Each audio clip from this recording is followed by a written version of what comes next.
आपके ज़माने में अपने मुल्क के उलमा के साथ, मशाइख के साथ, अकाबरीन के साथ आपके राब्ते, लाइव राब्ते थे, आपके ज़िंदा राब्ते थे। और जहाँ कहीं भी कोई काविश नज़र आई दीन के फ़रोग़ के लिए, उम्मत के फ़रोग़ के लिए, उम्मत के इस्तेहकाम और इज़्ज़त और वक़ार के लिए, आप उसके साथ खड़े हो गए, उसका साथ दिया। दामे दिरमे सुखने अपनी जिद्दोजहद के ज़रिए से उसके साथ चल के, लोगों से राब्ते करके, हर लिहाज से आपने उनको सपोर्ट किया। चूँकि हमने ख़ुद वो ज़माना देखा और आपके अर्दल में, आपकी खिदमत में सब तरफ जाने का मौका मिलता था, तो अंदाज़ा होता था कि आपके दिल में कितना दर्द था उम्मत का, कौम का, कि यहाँ पे दीनी अक़दार बहाल हों, दीन का निज़ाम राइज हो, लोगों के अंदर रूहानियत का ज़ौक़ पैदा हो, इल्म का ज़ौक़ पैदा हो। तो इसके लिए जितनी भी कोशिशें हो सकती थीं वो आपने की। आपने दारुल उलूम इस्लामिया रहमानिया के अंदर, ये मैं अर्ज़ कर रहा हूँ कम व बेश 1975 का मैं अर्ज़ कर रहा हूँ, जो हमारे यहाँ कोर्स चल रहे हैं इस वक्त, दर्स निज़ामी में पढ़ाए जा रहे हैं, इस कोर्स को अपडेट करने के लिए आपने उस ज़माने में स्टेप लिया। हजूर सैयदी तैयब रहमान छोलवी रहमान है और आपके वालिद गिरामी दरबार अलिया छोरशी के जो पहले से ज़्यादा नशीन थे हज़रत ख्वाजा मोहम्मद तैयब महमूद रहमान छोलवी हयात थे। तो आपने पाकिस्तान भर के बड़े बड़े उलमा को बुलाया, अल्लामा अहमद सैयद काज़मी जैसी शख्सियत और मौलाना अब्दुल क़य्यूम हज़ारवी, अल्लामा अब्दुल क़य्यूम हज़ारवी जैसी शख्सियत, उन सब शख्सियात को बुलाया दारुल उलूम इस्लामिया रहमानिया में। और जो दर्स निज़ामी है इसको अपडेट करने के लिए आपने इक़दामात करवाए और उसके नतीजे में जो दर्स निज़ामी है वो अपडेट हुआ। और आज जो तंजीमुल मदारिस जिस दर्स को लेके चल रही है उसमें उसका एक बहुत बड़ा कंट्रीब्यूशन है। फिर पाकिस्तान भर में जहाँ जहाँ भी दीनी इदारे काम कर रहे हैं और दीन के काम को पेशरफ देने के लिए स्पेशल हज़रत पीर करम शाह साहब अलैहि रहमा का इदारा है बेरा शरीफ, तो आपका मुसलसल उसके साथ कोऑर्डिनेशन थी, मुसलसल उसके साथ रब्ता था और उनके मामलात में भी आपने बहुत उसको आगे ब्रेक थ्रू देने में किरदार अदा किया। फिर बहुत अरसे तक दारुल उलूम इस्लामिया रहमानिया के अंदर बेरे शरीफ की कोऑर्डिनेशन से, उनके तावन से, उनके इश्तराक कार से जो दीनी कोर्सेज हैं, दर्स निज़ामी का कोर्स है, उसको अपडेट करने के लिए आपने बहुत काविशें फरमाई। इसी तरह मिनहाजुल कुरान का मामला था, जब मिनहाजुल कुरान का आगाज़ हुआ तो आपने क़िबला हज़ूर शेखुल इस्लाम प्रोफेसर डॉक्टर मोहम्मद ताहिर कादरी मदअज़िलुल आली को हज़ारे में इंट्रोड्यूस करवाने के लिए आपने गैर मामूली काम किया। मुझे अब भी याद है हज़ारे में पहली एंट्री हज़ूर शेखुल इस्लाम प्रोफेसर डॉक्टर मोहम्मद ताहिर कादरी मदअज़िलुल आली की जो पहली एंट्री थी वो 86 में थी और आपने उनको दारुल उलूम इस्लामिया रहमानिया में बुलाया था और वो खिताब सलातो-उस-सलाम, हैरान कुन बात है वो खिताब ही सलातो-उस-सलाम पर ही था। बाद में वो खिताब छपा भी सलातो-उस-सलाम एक सुन्नत इलाहिया इस नाम से। तो स्टेज पे उनके साथ क़िबला काजी अब्दुद्दाइन साहब मौजूद थे और बड़े बड़े उलमा मौजूद थे। फिर आपने हज़ारा डिवीज़न की सतह पे मिनाजुल कुरान की तंजीम बनवाई और पहला सदर उसका हज़रत क़िबला सैयद मोहम्मद शाह साहब को बनवाया, जो दरबार अलिया गंजा शरीफ के से ज़्यादा नशीन थे, अल्लाह गरी के रहमत फरमाए। अब उनके आगे औलाद क़िबला मकबूल शाह साहब हैं वहाँ। फिर पूरे सूबा सरहद में, और ये वो ज़माना था जब मैं आपकी खिदमत में था, मैं आपके साथ ही ज़ाहिर होता था। फिर आप पेशावर तशरीफ़ ले गए और हज़रत अमीर अली शाह साहब जो उस वक़्त जमीयत उलमा पाकिस्तान सूबा सरहद के सदर थे, उनसे जाके मुलाकात की कि आप मिनहाजुल कुरान को सपोर्ट करें। तो उन्होंने कहा जी मैं तो नूरानी साहब के दस्ते रास्त हूँ यहाँ पे KP में, उसको सुबह सरहद होता था, तो मैं मिनहाजुल कुरान में कैसे आपके साथ चलूँ। आपने फरमाया वो भी चलता रहेगा, मैं खुद नूरानी साहब को सपोर्ट करता हूँ, लेकिन आप ये करें, आप ये नया नौजवान है ताहिर कादरी और इनको हमने सपोर्ट ना किया तो हमारा नुकसान होगा, इनकी फ़िक्र को हमें आगे बढ़ाना चाहिए। और उनको कन्विंस करके, बावजूद इसके कि वो JUP सरहद के सदर थे, उनको मिनहाजुल कुरान में शामिल करवाया और उनके ज़रिए से फिर आगे पीर अब्दुल्ला जान साहब और बड़े लोगों के साथ पर्सनली दिलचस्पी लेके आपने मिनहाजुल कुरान को फ़रोग़ पज़ीर करने के लिए यहाँ पे काम किया। तो एक एक जब हम देखते हैं उस ज़माने को, तो एक एक दिन और आपकी एक एक काविश जब सामने आती है तो इंसान दंग रह जाता है कि आपने कितनी मेहनत की। जहाँ कहीं नूरानी साहब को आपने बुलाया, मुझे अब भी याद है नूरानी साहब जहाँ तशरीफ़ लाए, ये बात है 88 की शायद, और यहाँ पे बहुत बड़ा जलसा हुआ। उस वक्त तो MRD के रहनुमाओं में से थे और दरबार शरीफ आए न्याई साहब, नूरानी साहब, मेरी ड्यूटी थी उनको खाना खिलाने की, सारे वहाँ ठहरे थे। तो उस वक़्त मैंने नूरानी साहब को और न्याई साहब को देखा, क्या वो अजीम लोग थे, क्या वो शख्सियात थी, क्या क़यादतें थी। मकसद ये है कि जहाँ भी हमारे आका मुर्शिद हज़ूर सैयदी तैयब रहमान ने देखा कि यहाँ से सपोर्ट मिल सकती है, पाकिस्तान के इस्तेहकाम को, दीनी अक़दार को, रूहानियत को, रास्त फिक्र को आपने उसको सपोर्ट दी, उसके लिए अपनी तवानाइयाँ वक्फ की। मजमू सलवात रसूल शरीफ के लिए आपकी ख़ास दिलचस्पी थी। इसका तर्जमा करवाने के लिए आपने इतनी मुशक्क़त की। जब आपने तर्जमा करवाने की बात की तो बड़े बड़े उलमा कहने लगे इसका तो तर्जमा नहीं हो सकता। दरबार शरीफ में मीटिंग्स होती थी, उलमा आते थे, हज़रत किबला मुफ्ती सैफ रहमान साहब, किबला गौस शाह साहब, हज़रत अल्लामा गुलाम रब्बानी साहब, तो ये जो उस वक़्त के साथ थे दारुल इस्लाम रहमानिया के, ये सारे आते बैठते कहते इसका तो तर्जुमा नहीं हो सकता। तो आप चुप हो जाते, क्यों नहीं हो सकता जी? फिर आप दारुल निज़ामिया तशरीफ़ ले गए, मैं साथ था लाहौर, वहाँ उलमा से मिले। अल्लामा अब्दुल हकीम शरफ कादरी अलैह रहमा, जो अब इंतकाल हो गया उनका, बहुत बड़े आलिम जिन्होंने दारुल इस्लाम रहमानिया में भी पढ़ाया, उनसे मुलाकात की। और ये भी आपको अर्ज़ करूँ कि आप जो हमारी किताब छपी मकतूबात रहमानिया, हज़रत ख्वाजा मोहम्मद अब्दुल रहमान छोरवी के मकातीब हैं, उन पर दीबाचा जो है मेरी रिक्वेस्ट पे अब्दुल हकीम शरफ साहब ने लिखा, क्योंकि उनकी निस्बत थी यहाँ दारुल इस्लाम रहमानिया के साथ। उनसे मिले तो उन्होंने कहा जी बिल्कुल तर्जुमा हम करेंगे, लेकिन मेरे पास वक्त नहीं है, मेरी सरगर्मियाँ बहुत हैं, ये आप अल्लामा अशरफ सियालवी साहब से बात करें, वो कर देंगे तर्जुमा, चूँकि वो लिखने पढ़ने के कामों में। फिर आपने, इससे पहले अमीर अली शाह साहब से भी मुलाकात हुई थी, वो भी एक लंबी दास्तान है। फिर आप मौलाना अशरफ सियालवी साहब से मिले, उन्होंने फिर इस जिम्मेदारी को उठा लिया। ये अब जो तर्जुमा पढ़ते हैं, इसके जो तर्जुमा लिखा हुआ है ये अल्लामा अशरफ सियालवी साहब का किया हुआ है। आलिम इस्लाम के, अहले सुन्नत के बहुत बड़े रहनुमा, आलिम, अथॉरिटी, अकायद के ऊपर अथॉरिटी हमारे अल्लामा अशरफ सियालवी साहब, जिनके शागिर्द बड़े बड़ा नाम है, इतनी बड़ी हस्ती हैं। उन्होंने फिर आका मुर्शद, हमारे आका मुर्शद के इस दावत पे, उनकी इस बात पे इसका तर्जमा करने की जिम्मेदारी उठाई और यह तर्जमा मुकम्मल हुआ। तो अल्हम्दुलिल्लाह आज हम इसको तर्जमे के साथ पढ़ रहे हैं। तो जिस मैदान में भी देखें आपकी काविशें गैर मामूली थीं, और दीन के फ़रोग़ के अंदर, रूहानियत के फ़रोग़ के अंदर बड़े बड़े लोग आपके पास आते थे, आपसे इजाज़तें लेते थे, आपकी निगरानी में चिल्लाकशियाँ करते थे। ये एक अलग दास्तान है, यार हर बात अब ना यहाँ बयान की जा सकती है। और इल्मी मामलात में, दारुल उलूम के मामलात में, मजमा सलवात रसूल शरीफ के फ़रोग़ देने के मामलात में, जहाँ भी हमने देखा ऐसी हस्ती अब कहीं नज़र नहीं आती। आखिरी बात मैं आपके वाले से अर्ज़ करूँ, जैसे मैंने कहा कि अपने ज़माने के मशाइख के साथ, औलिया कराम के साथ, उलमा के साथ तो आपका रब्ता ही था ही, अपने ज़माने के मजजूबों के साथ भी हमारे आका मुर्शिद का गैर मामूली रब्ता था। ये एक हैरान कुन बात थी। जिस इलाके में जाते वहाँ के मजजूब खुद आपको ढूंढ के आपके पास आ जाते, ये आपकी अजीब शान थी। चलास में एक मजजूब थे, तो आप उनके पास अक्सर जाते थे, तो मुझे भी एक दो दफ़ा साथ जाने का मौका मिला। ये मैं इसलिए सुना रहा हूँ कि इसमें क्योंकि इल्मी नुक्ता है, तो ये बात भी मैं आपके गोश गुजार कर दूँ। जब हम वहाँ पहुँचे तो वो एक जगह ठहरे होते थे, छोटा सा कमरा था जिसमें वो मजजूब रहते थे। उनका काम क्या था, वो हर वक्त कुरान मजीद लिखते रहते थे। तो आप जब जाते उनके लिए बहुत खूबसूरत कापियाँ, मार्कर, पेन, इस तरह की चीज़ें लेके जाते उनके लिए, तो वो बड़े खुश होते। अच्छा, जब वो बैठते दोनों, हमारे आका मुर्शिद हज़ूर सईदी तैयब रहमान छोरवी रहमा और वो मजजूब बाबा जी चलासवी बैठते, बातें करते, आप हैरान होंगे, उनकी बातें हम सुनते, लफ्ज़ हमें सारे समझ आते, बात कोई समझ ना आती, पल्ले कुछ ना पड़ता बात क्या हो रही है। यानी ऐसा कोई उनका अंदाज था बात करने का। यानी ये नहीं कि लफ्ज़ समझ नहीं आ, जैसे कोई पश्तो बोल रहा हो तो हमें लफ्ज़ भी समझ नहीं आते ना, कोई अंग्रेजी बोल रहा हो तो लफ्ज़ भी समझ नहीं आते, पश्तो बोल रहा हो या जर्मन बोल रहा हो, वो बातें उर्दू में ही कर रहे होते, अपनी जुबान, हमारी जुबान में या इनको में कर रहे होते, लफ्ज़ समझ आते लेकिन ये नहीं पता बात क्या हो रही है।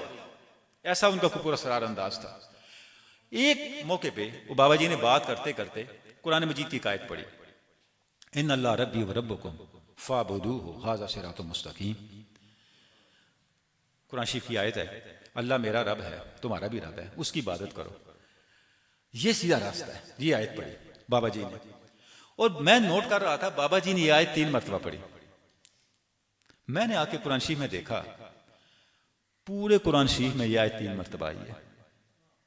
दूसरी बात, जिस कॉन्टेक्स्ट में बाबा जी ने बात करके यह आयत पढ़ी, मैंने आके देखा ये तीनों मरतबा ये आयत ईसा अलैहिस्सलाम के हवाले से आई है, और ईसा अलैहिस्सलाम ने यह आयत पढ़ी अपनी उम्मत के सामने। और भी बहुत सी बातें थी जो मुनासिब नहीं यहाँ बयान करें। मैंने आपकी खिदमत में अर्ज़ किया, हुज़ूर बाबा जी ने यह आयत 3 मरतबा पढ़ी, तो ये कुरान शरीफ में भी 3 मरतबा है। आप खामोश हो गए, मुस्कुरा के, कोई तबसरा नहीं किया। यानी ऐसे ऐसे साहिबान असरार में से हमारे आका मुर्शद थे कि बयान नहीं हो सकता। और हकीकत यह है कि ज़िंदगी का हासिल वही वक्त है जो उनकी सोबत में गुजर गया। उसके अलावा जो कुछ भी है वो छिलका है, वो आर्जी चीज़ है, इसके अलावा कुछ भी नहीं है। हज़रत तशरीफ लाएं, कुर्सी उठा लेते हैं, कुर्सी के बगैर शायद बैठना दिक्कत होगी।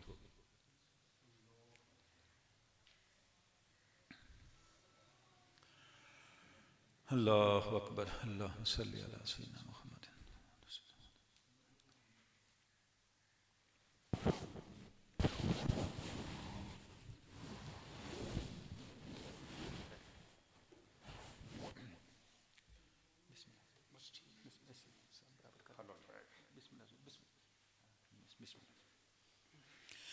तो मैं ये अर्ज़ कर रहा था कि हजूर सैयदी मुर्शिदी हज़रत ख्वाजा मोहम्मद तैयब रहमतुल्लाह रहमा की हस्ती साहिब असरार में से थी।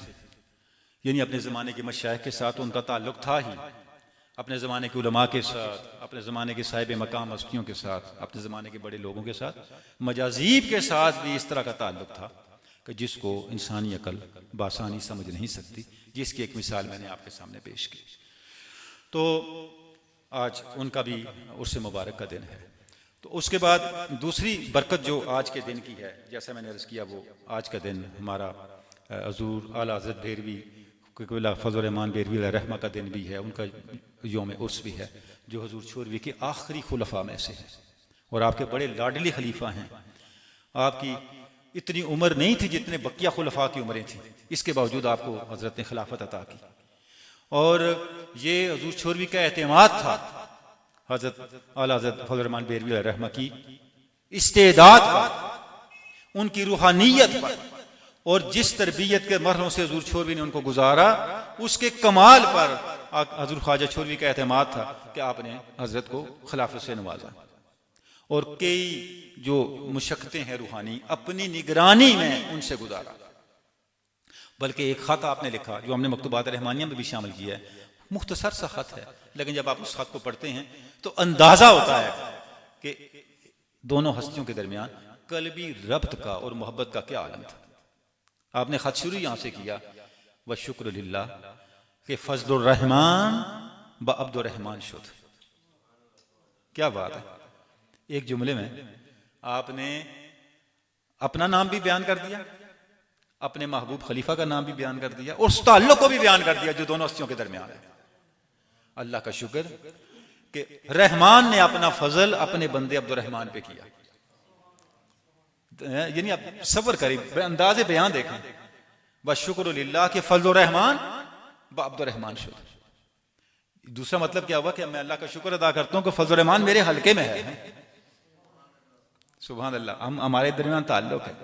तो ये मोहब्बत का ताल्लुक़ था हजूर छोरवी क़द्दसल्लल्लाहु अज़ीज़ का हजूर ख्वाजा आला हज़रत फ़ज़ल रहमान भेरवी रहमा के साथ।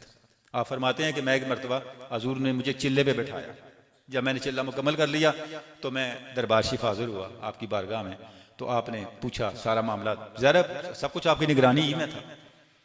तो जब ये सारा मामला हो गया तो ज़रा जब कोई मुरीद अपने शेख की निगरानी में किसी मुशक्क़त से गुजरता है तो उसके सामने कुछ मकासद भी होते हैं, कुछ दिल में इरादे होते हैं, तो शेख से तो पोशीदा नहीं होते। तो आपने सारी खैरियत पूछने के बाद एक कागज़ मंगवाया, उस कागज़ पे एक लफ्ज़ लिखा कश्फ, मुझे दिया। ये क्या है? मैंने कहा आपने कश्फ लिखा है। फरमाया कश्फ को छोड़ो परे इसको छोड़ो। फिर उस कागज़ लेकर उस पे लिखा इश्क, फरमाया इसको लेना है। अब देखें तरीका क्या है, वैसी ज़बानी भी बात हो सकती थी, आपने ऐसा अंदाज़ अख्तियार किया कि बात कभी भूले ही ना। फिर आप फरमाते हैं मैंने कहा ठीक है जैसे आपका हुक्म। मैं उठा और दूसरी जगह मेहमान थे उनसे मिलने निकल बैठ गया। तो आपने अपने खादम को बुलाया और एक कागज़ पे लिख के मुझे उस जगह भेजा जहाँ मैं मेहमानों में बैठा हुआ था। कागज़ पे क्या लिख के भेजा? इश्क अस्त हर ची अस्त दीगर किस्से दराज। हकीकत सिर्फ इश्क है, बाकी सब किस्से कहानी का। बताया कि मेरा तरीका इश्क का तरीका है। और इसी में सब कुछ है। इसके अलावा जो कुछ है हमारे नजदीक उसकी कोई अहमियत नहीं है। तो हमारे मशाइख का जो सिलसिला है हाज़िरीन गिरामी, वो मोहब्बत का और इश्क का सिलसिला है, इख्फा का सिलसिला है। बहुत कुछ होने के बावजूद भी हमारे मशाइख ने जिस अंदाज से जिंदगियां गुजारी, बल्कि अगर आप मजमू सलवात रसूल शरीफ को भी देखें तो आपने अपने कमालात को भी, अपनी रूहानियत को भी शरीयत के ज़ाब्ते में मलफूफ करके आगे पहुंचाया। लोग दावे करते रहे, आप दुआएं करते रहे, यानी अपने मकामात को भी दुआओं की सूरत में बयान किया, ताकि अल्लाह के हजूर जो अबदियत का मामला है वो भी कायम रहे और वाबस्तगान के लिए उस मकाम को पाने का रास्ता भी खुला रहे। क्या शान है। यानी जब आप किसी चीज की दुआ करते हैं हाज़िरीन गिरामी, उसका पहला मतलब ये होता है कि ये चीज हासिल करनी मुमकिन है, तभी दुआ की जा रही है। जब आप दावा करते हैं तो आप दूसरे को ये बताते हैं मैं तो पा लिया, तो मुमकिन है पा सके या ना पा सके, तेरे वास्ता कम कोई नहीं। फर्क पड़ जाता है ना। तो आपने दुआ की सूरत में बयान करके गोया न सिर्फ यह कि अपनी अबदियत के ताल्लुक को जो है वो अल्लाह के हुजूर पेश किया, बल्कि अपने वाबस्तगान को, अपने मुहिब्बों को, अपने ताल्लुक वालों को बताया कि ये रास्ता मैंने खोल दिया तुम्हारे लिए, अब चलना तुम्हारा काम है। जितना जितना तुम चलते जाओगे इतना इतना पाते जाओगे, और उस खजाने को हमेशा के लिए हमारे लिए महफूज कर दिया। तो ये हमारे मशाइख की शानें हैं, ये उनके मर्तबे हैं। अल्लाह रब्बुल इज़्ज़त इन अजीम शानों और इन अजीम मर्तबों की बरकत हमें भी अता करे और हमारे कल्ब व बातन से हिजाबात उठा दे, हमारी दिलचस्पियां बदल दे, हमारी प्रायोरिटीज बदल दे, हमें हकीकत की शनाख्त दे दे कि हम ऐसा ना हो कि हीरे समझ के इकट्ठे करते रहें और जब लाइट आए तो पता चले पत्थर उठाए हुए थे। ऐसा ना हो कि हम जिसको हीरा समझ रहे हैं वो हीरा हो ही ना, वो पत्थर हो। अल्लाह रब्बुल इज़्ज़त इन पाकीज़ा हस्तियों की निस्बत से हमें वो अंदर की बसीरत दे कि हम हकीकी तौर पे चीज़ों को पहचान सकें, अहमियत को पहचान सकें। जैसे आपने फरमाया कि कशफ को छोड़ो, इश्क को लो। तो नहीं आपने बताया ना भाई लोगों की जिंदगियां इसमें गुजर जाती हैं। अब देख कितनी बड़ी बात है भाई, आपकी कितनी जिंदगी हो सकती है, 70 साल, 100 साल, 200 साल, आखिर तो कब्र में जाना है, तो कब्र में कशफ नहीं जाएगा, इश्क जाएगा। कितनी बड़ी बात है। कब्र में जो चीज आपके काम आएगी, और कब्र की जिंदगी तो खत्म होनी नहीं है, वो तो हमेशा रहनी है। तो वो देखें, मेरे पास करेंसी है, पाकिस्तानी नोट है, जैसे ही मैं पाकिस्तान का बॉर्डर क्रॉस करता हूं वो नहीं चलती, खत्म, उसकी याद खत्म होगी, आगे दूसरी करेंसी चलेगी, उसके बाद अगली करेंसी चलेगी। मेरे आका मुर्शिद ये बता रहे हैं तुम्हारे जेब में ऐसी करेंसी होनी चाहिए, दुनिया के किसी खिते में जाओ वो चले, वहां तुम्हें एक्सचेंज ना करवानी पड़े। फिर ऐसा ना एक्सचेंज ही ना हो, कोई ऐसी दुनिया की एक्सचेंज ही ना हो कि ऐसा सिक्का उठाओगे ये तो कागज भी सुट पड़े, ये तो करेंसी में आता ही नहीं। तो फरमाया मैं तुम्हें इश्क की करेंसी दे रहा हूं, ये दुनिया की हर मार्केट में चलेगी, दुनिया में चलेगी, बरज़ख में चलेगी, आखिरत में चलेगी, और एक्सचेंज कराने की जरूरत भी नहीं है, बल्कि इसके साथ जो चीज लगेगी वो करेंसी बन जाएगी। ये अक्सीर है, इसके साथ पत्थर लगा, ये पारस है, उसे भी अक्सीर बना देगा, इसको नहीं छोड़ना। तो इश्क का नुस्खा है मजमू सलवात रसूल शरीफ। तो आपने इश्क के रास्ते से हर चीज को मुमकिन बनाने का हमारे लिए रास्ता छोड़ा। जो आप मजमू सलवात रसूल शरीफ हाज़िरीन गिरामी पढ़ते हैं तो पहले पारे के शुरू में आपने एक विर्द लिखा है, असले असूल उसका नाम रखा है, और वो उसकी शान बयान की है, और ये भी आपका इम्तियाज है। यानी कि सूफिया की तारीख में ये विर्द जो है ये सिर्फ हुजूर छोरवी की अता है। और आपने शुरू में लिखा है कि मेरे वालिद गिरामी हज़रत ख्वाजा फ़कीर मोहम्मद खिजरी का फैज़ान है कि मैं ये विर्द तरतीब दे के दे रहा हूँ। उसका आखिरी शेर आपके सामने पढ़ता हूँ, जो उसके आपने फ़ज़ाइल बयान किए हैं। आखिर में लिखते हैं, लिहाजा फैज़ सकलैनी बकौनैन हसूल अस्त हसूल अस्त हसूल अस्त। दुनिया और आखिरत का कोई ऐसा फैज़ नहीं है जिसको हासिल करना मुमकिन ना हो। और ये जो मैं विर्द तुम्हारे दरमियान छोड़ के जा रहा हूँ और मजमू सलवात रसूल शरीफ जो तुम्हें दे के जा रहा हूँ, ये दुनिया के हर फैज़ को पाने का दरवाज़ा है। इसके ज़रिए से आप दुनिया की हर बरकत और हर फैज़ तक पहुँच सकते हैं। तो ये हाज़िरीन गिरामी हमारा जो है नसीब है अल्हम्दुलिल्लाह कि हमें इतनी बड़ी निस्बत अल्लाह रब्बुल इज़्ज़त ने अता की है। थोड़ी सी बात, टाइम भी महल में हमारे पास कम है, चंद मिनट हैं, 10-15 मिनट, उसमें मजमू सलवात रसूल शरीफ के हवाले से एक दो बातें कर लेते हैं। हाज़िरीन गिरामी, आज के दिन के हवाले से मैं 23वें पारे से एक दुआ पे कुछ गुजारिशात आपकी खिदमत में रखना चाहूँगा। 23वां पारा है फ़ी दावात ही बेतवस्सुल सलावात ही, आप सल्लम की दुआओं का बयान और आप सल्लम पर पढ़े जाने वाले दरूद के तवस्सुल से दुआ करने का बयान। इसमें इस बारे में हजूर छोरवी दुआएं कर रहे हैं, वो दुआएं जो हजूर सल्लल्लाहु अलैहि वसल्लम ने की, या वो दुआएं जो आपने हजूर पर दरूद के तवस्सुल से की, वो दुआएं आप इसमें कर रहे हैं। ये सारा पारा दुआओं से मुताल्लिक है। हाज़िरीन गिरामी, दुआ जब हम करते हैं, दो तीन बातें बड़ी इंपॉर्टेंट हैं, बड़ी अहम है। क्या दुआ कर रहे हैं, किस तरह दुआ कर रहे हैं, और उस दुआ की कबूलियत कैसे मुमकिन है, ये वो बातें हैं जो दुआ के साथ जुड़ी हुई हैं। जब हम इस पारे को पढ़ते हैं तो हमें यह पता चलता है कि क्या दुआ करनी चाहिए। देखें ना, जब हम दुआ करते हैं अल्लाह की बारगाह में तो हमें यह भी तो पता हो ना हमने दुआ करनी क्या है। तो दूसरी बात, दुआ करनी कैसे है। अगर आप दीवार पे जोर लगाएं सारी जिंदगी दीवार, कुछ फायदा नहीं। दरवाजे पे जोर लगाएं तो आज कल खुल जाएगा, तरीका है ना। इसलिए अक्लमंद कहते हैं जोर दरवाजे पे लगाएं, दीवार पे ना लगाएं। दीवार को धक्का दे दे के अपने आप को थकाने वाली बात है। जब दरवाजे पे जोर लगाएंगे, आज नहीं तो कल, कल नहीं तो परसों खुलने का इम्कान है। कोई अक्लमंद बंदा आके, कोई जिम्मेदार बंदा आके दरवाजा खोल देगा, आपको कोई नुस्खा ज़हन में आ जाएगा, हो सकता है आपका जोर ही दरवाजा खोल दे। लेकिन अगर दीवार के साथ टेक लगा के खड़े हैं और उसी पे जोर लगाई जा रहे हैं, उसका कोई फायदा नहीं। यही सूरत हाल दुआ की भी है। ऐसी दुआ करें जो अल्लाह की बारगाह से कबूलियत लेके आए। ऐसी दुआ ना करें कि फरिश्ते ही आका पाका होके खड़े हैं, मंगी की जा रहे हैं। उससे क्या है, मजमू सिरात रसूल ये बताता है कि दुआ करनी कैसे है और दुआ करनी क्या है। अगर आप अंबिया कराम की दुआओं को देखें, हम कुरान मजीद में देखते हैं कितने अंबिया की दुआएं, हर नबी मोहतरम की दुआ किसी न किसी मामले से मुताल्लिक है। हजूर की शान ये है कि आपने जो दुआ बताई, रब्बना आतिना फिद दुनिया हसनतन व फिल आखिरति हसना, है अल्लाह हमें दुनिया की भी खैर अता कर और आखिरत की भी खैर अता कर, वकिना अज़ाबन नार, और हमें जहन्नम की आग से बचा। हमें वो दुआ बताई गई है जो दुनिया और आखिरत का अहाता करे, दोनों का अहाता करे। अब अगली बात हाज़रीन गिरामी ये है, मजमू सलात रसूल शरीफ के अंदर जब दुआएं आपने की हैं, आगे चल के उस दुआ की तफसील और उस दुआ का रूब अमल होना कैसे है, उसका पता भी हमें चलता है।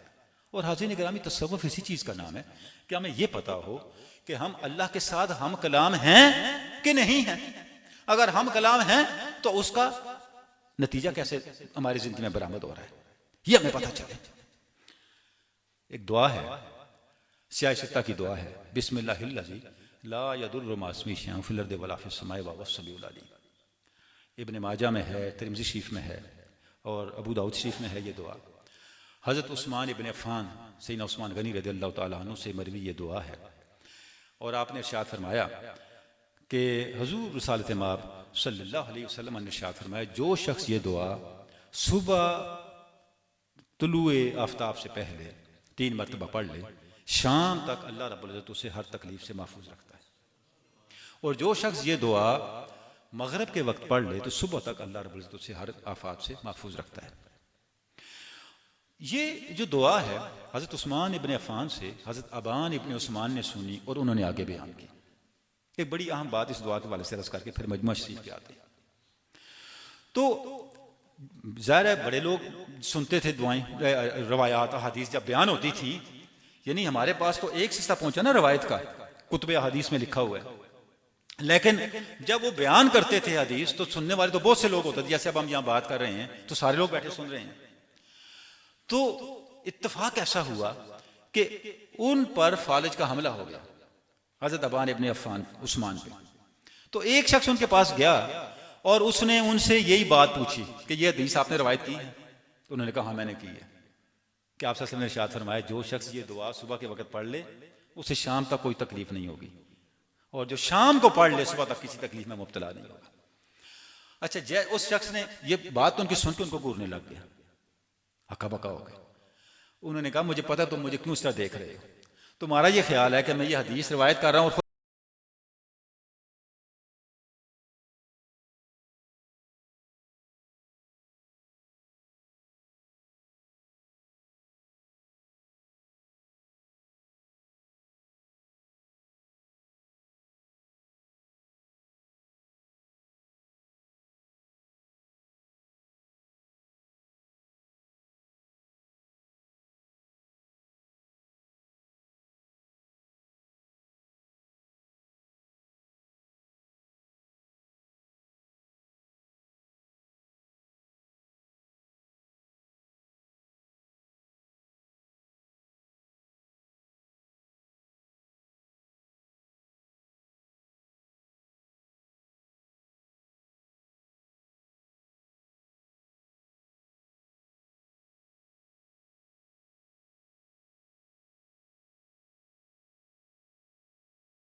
उनसे थोड़ा ही निकला कायदे आजम। उसने आपको माटो क्या दिया, कभी सोचा आपने? 3 नुकाती माटो दिया, ईमान, इत्तेहाद, नज्म, बस। Faith, unity, discipline. किसने उसको कहा ईमान को बुनियाद बनाओ पाकिस्तान की? उन्होंने कोई तजर्बे की बुनियाद पे कहा है? वो खतीब थोड़े ही थे, ना मुकर्रर थे, ना कोई इस तरह के मोटिवेशनल स्पीकर थे। वो तो कॉन्स्टिट्यूशनलिस्ट थे। उनकी सारी जिंदगी कानून के अंदर गुजरी है। कायदे आजम ने एक बात भी कानून से हटके नहीं की। एक बात, उनकी पूरी स्पीचेस 18 जिल्दों पर मबनी छपी हुई हैं, सारे कागज पेपर्स, और हर जिल्द 2-2 हजार सफात की है। वो पढ़ के देख लो, उनके खतूत पढ़े, स्पीचेस उनकी सुन लें। कायदे आजम की एक लाइन भी ऐसी नहीं है जिसको आप ये कह सकें ये बेमकसद है। एक इस तरह की डिस्कशन थी, अब थोड़ी सी बात दूसरी तरफ निकल गई, लेकिन इल्म आगाही के लिए करनी जरूरी है। तो ज़ाहिर है हर तरह के लोगों से वास्ता पड़ता है। तो उसमें जो मेरे मुकाबल साहब थे, उन्होंने कहा, टीवी डिस्कशन, उन्होंने कहा जी कायदे आज़म तो सेकुलर पाकिस्तान बनाना चाहते थे, ये मौलवियों ने खप डाल दी, यहाँ कुरान होना चाहिए, सुन्नत, ये वो। अब तसव्वुर करें कायदे आज़म कैसी शख्सियत थी। मैंने उनको अर्ज की, ये रिसर्च है, कायदे आज़म ने पूरी जिंदगी एक मर्तबा भी नहीं कहा कि पाकिस्तान सेकुलर होगा। कितनी बड़ी बात है। मैंने कहा मैं आपको चैलेंज करता हूं, कायदे आज़म की हर चीज रिकॉर्ड पे है, आप एक जुमला निकाल के दिखा दें उन्होंने कहा मैं पाकिस्तान को सेकुलर देखना चाहता हूं। सेकुलरिज्म का लफ्ज इस्तेमाल नहीं किया कायदे ने पूरी जिंदगी। कितना मोहतात आदमी था वो। पूरी जिंदगी एक मर्तबा भी नहीं आप साबित कर सकते उन्होंने कहा मुल्क सेकुलर होगा। इतना मोहतात आदमी था वो। आपको ये कह रहा है आपने क्या करना है, बुनियाद किस पे रखनी है? फेथ, ईमान। कोई बात तो है ना यकीन की। तो वो बात मैं यहां, बात कहां से कहां चली गई? हजरत अबान इब्ने उस्मान ने कहा उस अजनबी बंदे को, उस महफिल में बैठे बंदे, उन्हें घूर रहा था कि हमें तो आप बता रहे हैं कि ये दुआ पढ़ने से तकलीफ नहीं होती, खुद फालिज में पड़े हुए। उन्होंने कहा जोरे वाला बात यह है, मैंने बात गलत नहीं की, उस दिन मैंने ये दुआ नहीं पढ़ी थी। अब ये दुआ मैंने आपके सामने हाज़िरीन गिरामी पढ़ी, बिस्मिल्लाहिल्लज़ी ला यदुर्रु मा इस्मिही फ़िल अर्ज़ि वला फ़िस समाई व हुवस समीउल अलीम। मैं उस अल्लाह के नाम से अपने दिन का या अपनी शाम का आगाज कर रहा हूं, जिसके नाम के साथ, जिसके नाम की बरकत से आसमान और जमीन में कोई चीज तकलीफ नहीं दे सकती। तर्जुमा इस दुआ का, मेरे साथ वो अल्लाह है जो सुनने वाला है और जानने वाला है। ये तर्जुमा। अब इस ये दुआ है और उसका शर्फ है और उसकी ये अजमत है और उस पर सहाबा का और ताबईन का और औलिया उम्मत का यकीन है। अब मजमू सलवात और रसूल शरीफ के अंदर आते हैं, इस दुआ को आप कैसे बयान कर रहे हैं? आप फरमाते हैं हाज़िरीन गिरामी, ये 23वां पारा है और 23वें पारे का सफ़ा नंबर भी 23 है। याद रखना आसान रहेगा, भूलेगा नहीं। 23वें पारे का सफ़ा नंबर भी 23 है। आप फरमाते हैं अल्लाहुम्मा सिल्नी बिइस्मिकल अज़ीम, है अल्लाह मुझे अपने उस नाम के साथ जोड़ दे। है अल्लाह मेरा ताल्लुक अपने उस नाम के साथ पुख्ता कर दे। ला यदुर्रु माज़्ज़ुनूबि शैअन, कि अगर मेरा उस नाम के साथ मेरा ताल्लुक पुख्ता हो जाए तो मुझे मेरे गुनाह तकलीफ नहीं देंगे, मुझे मेरे गुनाह नुकसान नहीं देंगे। अब आप देखें आप क्या फरमा रहे हैं, गौर करें। अब इस दुआ की वजाहत हो रही है क्लास। आप ये समझा रहे हैं कि इस दुआ का असर कैसे होता है। पहली इसको पढ़ते ही पहली बात जो पता चली वो ये है कि हमारी जिंदगी में जो तकलीफें आती है हमारे गुनाहों की वजह से आती है। कुरान मजीद कितनी आयत इस चीज को बयान करता है कि खैर अल्लाह की तरफ से है और शर का सामान इंसान खुद करता है, अल्लाह की तरफ से नहीं है। मा यफ़अलुल्लाहु बिअज़ाबिकुम इन शकरतुम व आमनतुम। देखिए कितना अल्लाह रब्बुल इज्जत का अंदाज कैसा है। अल्लाह रब्बुल इज्जत इरशाद फरमा रहे हैं अल्लाह को क्या बड़ी तुम्हें अजाब दे अगर तुम ईमान और शुक्र और अल्लाह की ताअत में कामिल हो। अल्लाह तुम्हें अजाब देने का नहीं बैठा हुआ। मा यफ़अलुल्लाहु बिअज़ाबिकुम, अल्लाह तुम्हें अजाब में डालना ही नहीं चाहता, तुम अपने अमाल के जरिए से ऐसे असबाब मुहैया करते हो। अब आप क्या फरमा रहे हैं, है अल्लाह बंदा हूं, गुनाह तो होना ही होना है, ताफ़ुज़ का रास्ता ये है मुझे अपने उस नाम के साथ जोड़ दे जिसके ताल्लुक के बाद गुनाहों से तकलीफ नहीं पहुंचती। गुनाहों की जो नुकसान हैं वो कम हो जाती हैं, गुनाहों से होने वाले नुकसान टल जाते हैं। वजअल मिन्हु वजहन, है अल्लाह और उस नाम के साथ, अपने उस पाक नाम के ताल्लुक के साथ मुझे ऐसी शान अता कर, तकरीब ही हवाए जल कल्बे, जिससे मेरी हाजतें पूरी हुई। कौन सी हाजतें? मेरे दिल की हाजतें, वल अक्ल, मेरी अक्ल की हाजतें, व रूह, मेरी रूह की हाजतें, व शौक, मेरे शौक की हाजतें, व नफ्स, मेरे नफ्स की हाजतें, वल बदन, और मेरे बदन की हाजतें।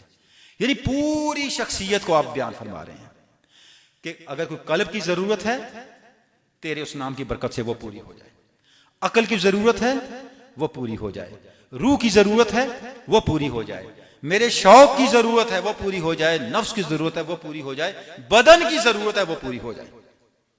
वादरिज अस्माई तहत अस्माई का, है अल्लाह मेरे नाम को अपने नाम के मातहत कर दे, व सिफाती तहत सिफात का, अपने इस नाम के साथ ताल्लुक की बरकत से मेरी सिफ्त को अपनी सिफ्त के मातहत कर दे, व अफ़आली तहत अफ़आल का, और मेरे अफ़ाल को अपने अफ़ाल के मातहत कर दे, व सिफात इला दरज सलामत, हत्ता के मैं सलामती के दर्जे तक पहुंचा, हनिल इसकात, ऐसी सलामती कि जो तू मुझे मकाम अता करे मैं उस मकाम से गिरूं ना, व नदामत, ऐसी सलामती कि मुझसे कोई ऐसा अमल सरजद ना हो जिसका नतीजा नदामत हो, व तनज़्ज़ुलिल करामत, अल्लाह मुझे वो दर्जा अता कर जहां करामतों का ज़हूर होता है, करामतें नाजल होती हैं, इज्जत और मकामात नाजल होते हैं, व ज़हूरिल इमामत, और जहां इमामत और क़ियादत मिलती है, व कुल्ली फीमा तलैता बिही मिन आइमतिल हुदा, अल्लाह मुझे उन मामलात में मेरा मावन बन जा, मेरा मददगार बन जा जहां इमामत अता करने के लिए आजमाइशें आती हैं। कुरान शरीफ की आयत है नाज़रीन गिरामी, वजअलना मिनहुम आइमतन यहदूना बिअमरिना लम्मा सबरू, हमने जब लोगों को अहले हक को आजमाया, जब वो सरापा सबर बने तो हमने उनको उम्मतों का और अपनी कौमों का कायद और रहनुमा बना दिया, दीन के अंदर, रूहानियत के अंदर इमामत के मनसब पे फायज कर दिया। कब? लम्मा सबरू। अब देखिए हर दुआ के पीछे आपको कोई आयत नजर आएगी, हर दुआ के पीछे आपको कोई हदीस नजर आएगी। अब यहां क्या फरमा रहे हैं, है अल्लाह ये जो तेरा कुरान मजीद में बयान है, वादा है कि मैं सबर करने वालों को इमामत के मनसब पे फायज करता हूँ, इमामत हिदायत के मनसब पे फायज करता हूँ। ज़ाहिर ये आजमाइश का रास्ता है, तो जब ऐसी आजमाइश आनी हो, कौन ली तू मेरा मुआवन बन जा, मैं तेरी मदद से, तेरी ताईद से, तेरी आने वाली जो ताकत है उससे मैं उस आजमाइश से कामयाब गुजरूं और वजअलना मिनहुम आइमतन के अंदर उस जुमरे में शामिल हो जाऊं। वो फिर क्या फरमाते हैं, मैंने इल्म का वो अमितनी हत्ता तफनी बी मन शेता, है अल्लाह अगर तूने मुझे मौत देनी है तो मौत भी इज्जत वाली दे, ऐसी इज्जत वाली मौत दे कि जिसको तू खत्म करना चाहता है मेरे जरिए खत्म हो। क्या मर्तबा है। वह अखयनी, और मुझे ऐसी हयात दे हत्ता तुखशिय बी मन शेता कि जिसको जिंदगी मिलनी है मेरे जरिए से मिले। यानी करामात के ज़हूर का रास्ता क्या है। फिर फरमाते हैं मैंने बात का वजअलनी खजानतल अरबाईना, है अल्लाह मुझे खजानतल अरबाईन में शामिल कर। मतलब क्या है, हाज़िन गिरामी अहलुल्लाह बताते हैं कि जहां 40 अहले ईमान इकट्ठे हों, 40 सारे मुसलमान इकट्ठे हों, तो उनमें से कोई ना कोई ऐसा जरूर होता है जो अल्लाह की बारगाह में दर्जे कबूलियत पे होता है। आप फरमा रहे हैं या अल्लाह ये जो तेरा वादा है 40 के बरकतों वाले अफराद का वादा, मुझे उनमें शामिल कर। सुभान अल्लाह। वमिन खासतिल मुत्तकीना, है अल्लाह मुझे मुत्तकियों में और खास मुत्तकीन में शामिल कर। वगफिर ली, अल्लाह मेरे गुनाह माफ फरमा दे। फ़इन्नहु ला यनालुहुज़ ज़ालिमून, जालिम लोग इन मंजिलों तक नहीं पहुंचते। या अल्लाह मुझे अपने उस इस्म की बरकत से जिसके साथ आसमान और जमीन के सारे नुकसानात टल जाते हैं, उसकी बरकत से मुझे ये बरकतें अता कर, ये नेमतें अता कर। अब आज़ीन गिरामी आप देखें कि अब पता चला कि जब ये दुआ पढ़ी जाती है, इस दुआ के वो कौन से फयूजात हैं जो इंसान पर से आसमान और ज़मीन के, दुनिया और आखिरत के सारे नुकसानात को उठा देते हैं। कि जब इस दुआ को फहम के साथ पढ़ा जाए, इस दुआ को पूरे शऊर के साथ पढ़ा जाए, इस दुआ की बरक़ात के एहसास के साथ पढ़ा जाए तो फिर क्या होता है, ये चीज़ें इंसान के हाल के अंदर, उसके बातन के अंदर, उसकी ज़िंदगी के अंदर मुरतब होने लगती हैं और फिर बरकत देने लगती हैं।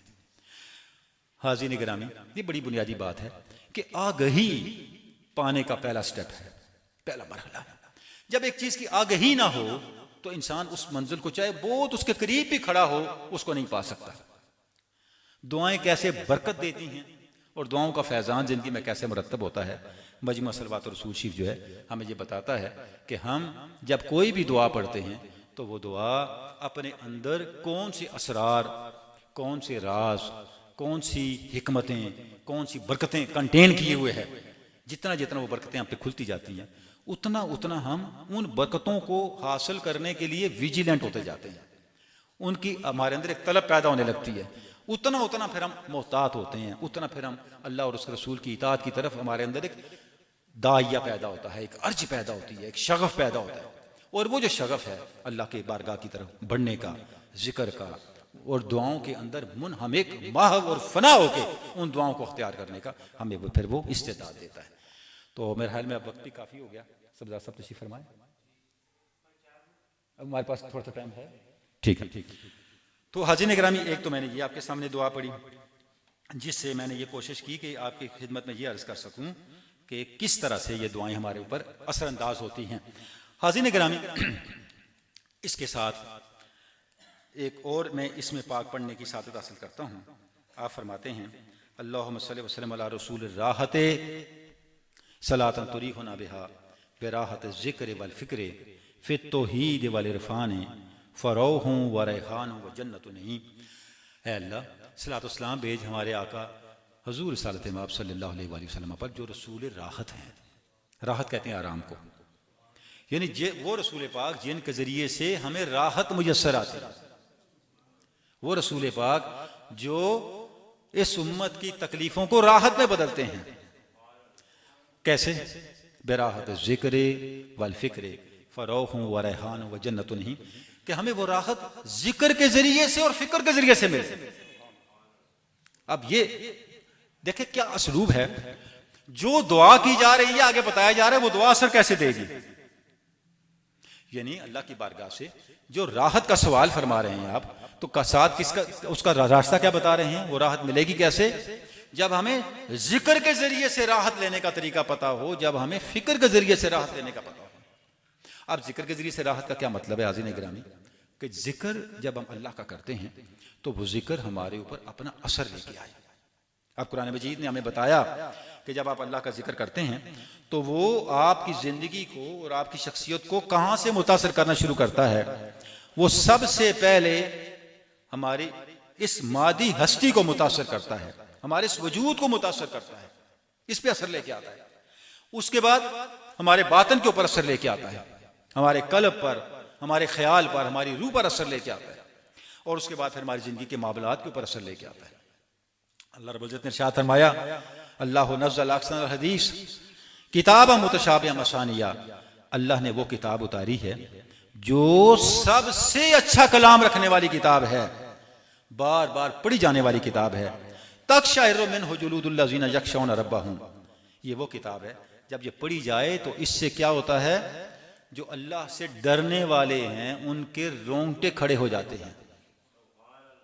यानी पहला नतीजा क्या है जिक्र का, अल्लाह की किताब की तिलावत का और अल्लाह के जिक्र का पहला असर कहां से शुरू होता है, हमारे जिस्म से शुरू होता है।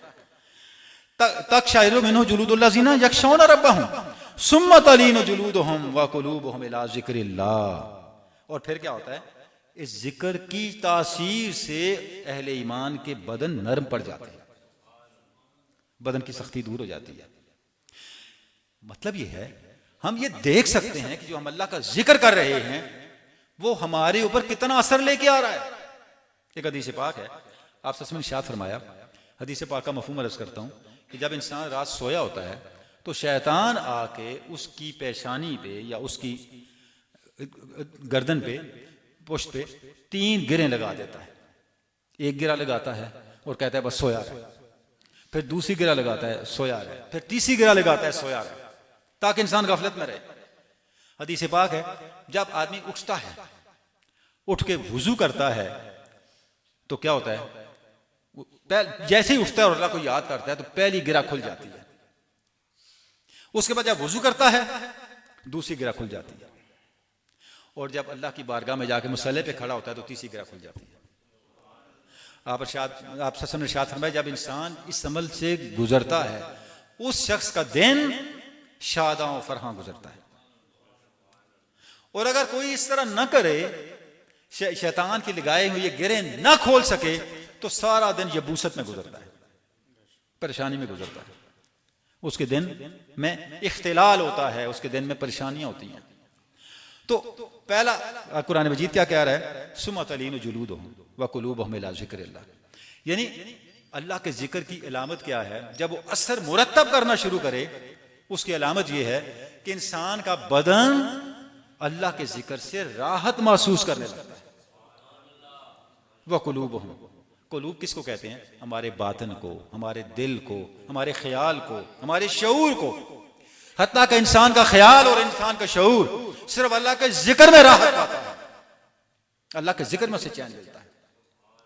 आगे इरशाद फरमाया, क्या इरशाद फरमाया, ज़ालिका हुदल्लाह यहदी बिही मान यशा, ये हिदायत है जिससे अल्लाह चाहे ये हिदायत अता करे। यानी हिदायत सिर्फ शऊर ही नहीं है कि इंसान ईमान ले आया बस फारग, हिदायत के आगे मरहले हैं। उन मरहलों में से एक मरहला ये भी है कि इंसान ये शऊर हासिल कर ले कि मैं जिस ज़ात हक को याद कर रहा हूँ, जिसका तस्करा कर रहा हूँ, वो मेरे कितने करीब है, और उस जिक्र को महसूस करने लगे। वो महसूस करना कहाँ से शुरू होगा, वो इस मादी जिस्म से शुरू होगा। देखें ना, कुरान शरीफ में है कि हमारे बंदों, नेक बंदों की शान ये है कि जब हमारी आयतों पर पढ़ी जाती हैं उनकी आंखें छम छम बरसने लगती हैं। अहलुल्लाह की ये शान रही है। वमन इंदहु ला यस्तकबिरून अन इबादतिही वला हुम यस्तक्सिरून, जो अल्लाह के करीब हैं उनका कैरेक्टर ये है, उनकी शख्सियत ये है, उनके खसाइस ये हैं, उनके औसाफ ये हैं, वो अल्लाह की याद से तकबर नहीं करते, ना ही थकते हैं। वला हुम यस्तक्सिरून। देखे ना, किसी अच्छे दोस्त की कॉल आई हुई हो जिसके साथ हमारा मुआनसत है, जिससे हम बात करना चाहते हैं, चाहे सारी रात ही गुजर जाए, पता नहीं चलता टाइम गुजरा कि नहीं गुजरा, और कॉल किसी ऐसी शख्स की आ जाए जिसको देखना नहीं चाहते, तो एक सेकंड भी एक सदी बन जाती है। कुरान मजीद कह रहे हैं अल्लाह वाले वो हैं ला यस्तक्सिरून, वो हमारी इबादत, हमारे जिक्र से उकताते ही नहीं, उनके अंदर उकताहट ही नहीं पैदा होती, थकते ही नहीं है। हाँ, हमारा जिक्र ना हो तो उनकी जिंदगी अजाब बन जाती है। ऐसे भी अहलुल्लाह गुजरे ना, जिन्होंने कहा एक लम्हा के लिए अगर अल्लाह की जात हमारी निगाहों से हटे तो हम काफिर हो जाए, जो दम गाफिल सो दम काफिर। तो जिक्र असर कब कर रहा है हमारे ऊपर, उसका सबूत खुद हमारे जिक्र करने के अंदर मौजूद है कि हम अपने अंदर कितनी हलावत महसूस करते हैं। हमारा बदन, ये फिजिक सर से लेके पांव तक, ये अल्लाह का जिक्र करने में हमारी कितनी मदद करता है, हमारी कितनी सुनता है, कितना हमारे साथ चलता है। हाज़रीन ग्राम, ये अल्लाह वालों का कमाल है ना। ये जो बड़ी मारूफ कौल आप सुनते रहते हैं कि अल्लाह वालों की शान ये है, मूतू कबला अन तमूतू, मरने से पहले मर जाओ। तो इसका मतलब क्या है?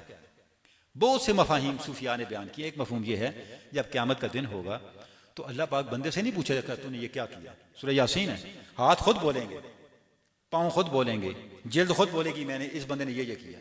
अल्लाह वाले कहते हैं उठे तो बोलना बात, उठे ही बोल, वो इधर ही इनसे जिक्र करवाते हैं।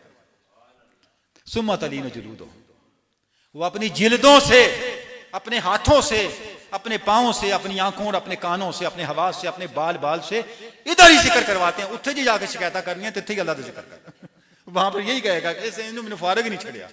अल्लाह पूछेगा तूने क्या गुनाह किया, वो कहे मैंने जिक्र से लाई रखे, गुनाह दे टाइम नहीं मिला। ये है मूतू कबल अन तमूतू, मरने से पहले मरना क्या है। बहुत से मफाहिम में से एक मफहूम ये भी है। तो आज़ीन ग्रामी, मजमू सलवात रसूल शरीफ एक साइंस है, ये एक रूहानियत का मैकेनिज्म है। अब देखें एक आयत, जैसे मैंने दुआ की वजाहत आपके सामने की है कि जो अल्लाह के कुर्ब को पाने का मामला है उसको हकीकत कैसे बनाना है, ये चीज़ हमें मरहलावार अमली इक़दामात के तौर पे मजमू सलवात रसूल शरीफ सिखाता है। बारगाह रब्बुल इज़्ज़त में दुआ है कि अल्लाह रब्बुल इज़्ज़त हमें इन फ्यूज़ात का अहल बनाए, कि हमारे अंदर वो इस्तेदाद पैदा हो। आपने पहले बारे में एक दुआ की ना, अल्लाह या रब्बी आयद नफ्सी, लिहुलूल अफ़याज़ व अनवारिल हक़ाइक़, अल्लाह मुझे वो इस्तेदाद दे कि तेरी तरफ से आने वाले फैज़ को मैं पकड़ सकूं, तेरी तरफ से आने वाले नूर और हक़ाइक़ को मैं पकड़ सकूं, मेरे अंदर वो इस्तेदाद दे। लेकिन अगर इस्तेदाद ही नहीं है, कुछ भी नहीं है, अब यहाँ पे सारी रेडिएशन आ रही है, CNN भी आ रहा है, BBC भी आ रहा है, जियो टीवी भी आ रहा है, दुनिया TV भी आ रहा है, हमारी आंख नहीं देख सकती कि आंख में इस्तेदाद नहीं है ना, उसके लिए फिर हम मशीन लगाते हैं, TV सेट लगाते हैं। अगर इस्तेदाद हो तभी देख लें, फरिश्ते भी बैठे हैं, हमारी इस्तेदाद नहीं है, जिन्नात भी बैठे हैं, हमारी इस्तेदाद नहीं है। आप फरमा रहे हैं अल्लाह मुझे इस्तेदाद दे, मेरे अंदर वो इस्तेदाद पैदा कर कि मैं तेरी तरफ से आने वाले फ़यूज़ात और अनवार को समझ सकूं। है या उलूमुम बिनिस्बति व ख़वारिकुम बिलकुदरत, जो तेरी तरफ से अनवार आ रहे हैं ये पहले सिर्फ इल्म है, बाद में कुदरत और तसर्रुफ है। पूरी बात आपने बताया। तो मजमा सलातुल रसूल शरीफ हमें उस इस्तेदाद का शऊर देता है। अल्लाह रब्बुल इज्जत की बारगाह में दुआ है कि हमें वो इस्तेदाद मिले, हम इस किताब को समझ सकें और इस किताब के फ़यूज़ात को अपने अंदर समो सकें और अपनी शख्सियत को, अपने ज़ाहिर बातन को उस तरह बना सकें कि दुनिया में भी सुरखरू हूँ, बरज़ख में भी सुरखरू और आखिरत में भी सुरखरू हूँ। व आखिरु दावाना अनिल हम्दुलिल्लाहि रब्बिल आलमीन।